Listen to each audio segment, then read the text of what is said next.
వచ్చే ఆదివారం ఆత్మఫలము ఏమనగా సంతోషము.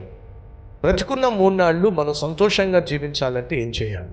ఈరోజు సంతోషము అనేది అర్థం కానటువంటి ఒక పదంగా మారిపోయింది. అసలైన సంతోషం ఏమిటి? డూప్లికేట్ సంతోషం. చాలామందికి ఉన్న అభిప్రాయం ఏమిటంటే గోల్డ్ అంత డబ్బు ఉంటే సంతోషంగా ఉంటావు అని చెప్పి.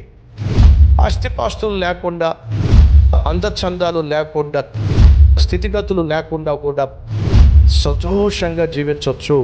అది ఎలాగో అద్భుతమైన సందేశాన్ని వచ్చే ఆదివారం నేను అందించబోతున్నాను. కాబట్టి అదే సమయంలో ప్రభు బల ఆరాధన కూడా ఉంది. వాక్యానుసారంగా ప్రభు బలలో పాల్పంచుకోవడానికి సిద్ధపడి రావాల్సిందిగా కోరుతున్నాను. ప్రతి ఆదివారం యథావిధిగా 4 ఆరాధనలు, ఉదయం 6 గంటలకు, 9 గంటలకు, మధ్యాహ్నం 12 గంటలకు, సాయంత్రం 6 గంటలకు మన కల్వరి టెంపుల్ గుడివాడలో జరుగుతున్న ఆరాధనకు మిమ్మల్ని ప్రేమతో ఆహ్వానిస్తూ మీ రాక కొరకు ఎదురు చూసే మీ కాపరి సతీష్ కుమార్.